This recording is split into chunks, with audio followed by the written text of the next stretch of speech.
Hi everyone. ఈరోజు నేను అవిసె గింజల పొడి చేసి చూపిస్తున్నాను. చూడండి, దానికి కావాల్సిన ఇంగ్రీడియంట్స్ చూడండి. అవిసె గింజలు పావు కేజీ, వేపిన శనగపప్పు పావు కేజీ, నువ్వులు 50 గ్రామ్స్, కొంచెం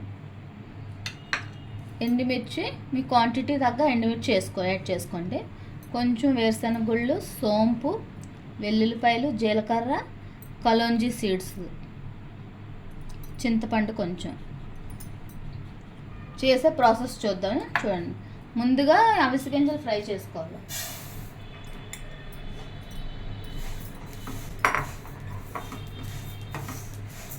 సిమ్లో పెట్టి ఫ్రై చేసుకోండి, హైలో పెడితే ఫాస్ట్గా మాడిపోతాయి.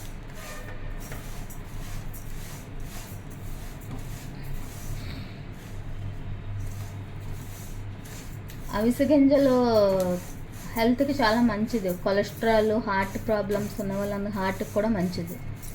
కొలెస్ట్రాల్ అంతా తగ్గుతుంది అవిసె గింజల వల్ల.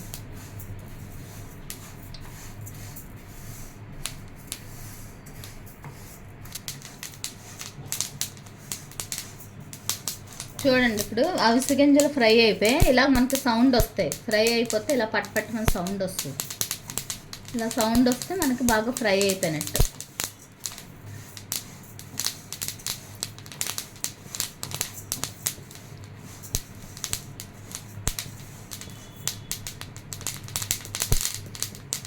చూడండి ఎలా అవుతుంది.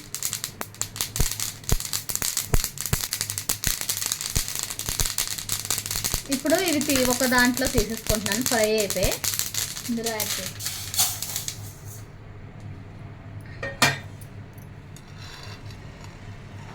ఇప్పుడు ఇందులోనే వేరుశనగ గుళ్ళు,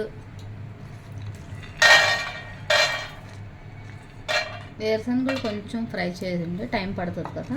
ఒక 1 మినిట్ ఫ్రై చేసిన తర్వాత మిగతా యాడ్ చేయండి.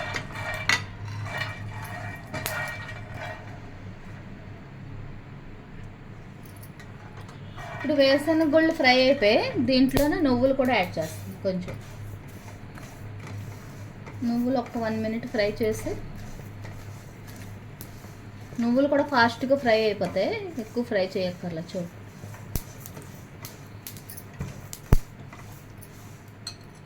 ఇందులోనే వేపిన శనగపప్పు కూడా యాడ్ చేస్తాం.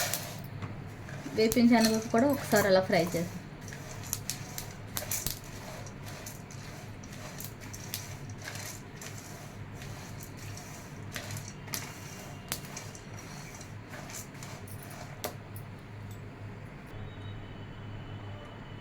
ఇందులో ఒక 2 spoons dry coconut powder add చేస్తున్నాను. ఎండు కొబ్బరి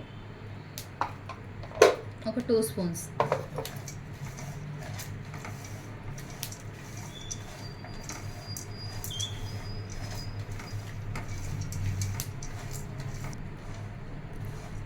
ఇప్పుడు ఇవన్నీ బాగా ఫ్రై అయిపోయి ఇవి కూడా ఇందులోకి యాడ్ తీసేసుకుంటున్నాను పళ్ళెంలోకి.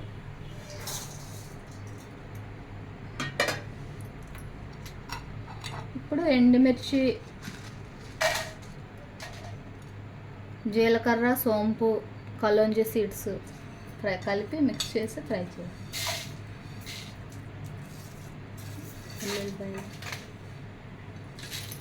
మొత్తం వేసి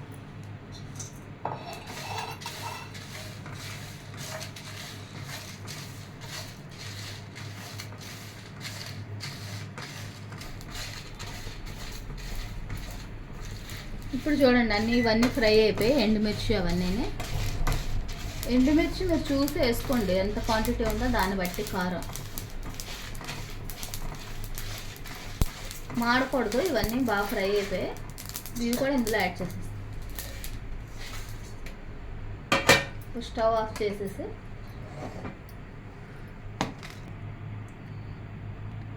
ఇందులోనే చింతపండు, పిక్కలు ఉట్లు ఏమి లేకుండా చూసుకుని కొంచెం చింతపండు యాడ్ చేసేయండి. సాల్ట్ కూడా యాడ్ చేయండి. సాల్ట్ ఒక 2 స్పూన్స్ వేస్తున్నాను, చూసి తర్వాత యాడ్ చేసుకోవచ్చు. ఇప్పుడు ఇవన్నీ మిక్స్ చేసేసి ఒకసారి మిక్సీ చేయాలి.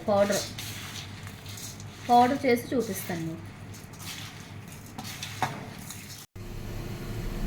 అవిసె గింజల పొడి చూడండి రెడీ అయిపోయింది. ఇలా మెత్తగా పౌడర్ చేసుకోవాలి మిక్సీలో. మొత్తం అన్నీ మిక్స్ చేసేసి మెత్తగా పౌడర్ చేయాలి.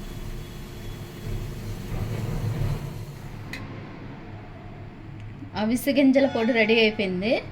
ఇది రైస్లో కలుపుకుని తింటే మీకు బాగుంటుంది. దోశల్లో కూడా బాగానే ఉంటుంది. దోశల్లో మనం పొడి ఇడ్లీ పొడి ఎలా చేసుకుని దోశలకి ఇడ్లీకి కూడా బాగుంటుంది. పొడి మనం యాడ్ చేసుకుని చేసుకోవచ్చు. రైస్లో అయితే కొంచెం నెయ్యి యాడ్ చేసుకొని తింటే బాగుంటుంది. హెల్త్కి చాలా మంచిది.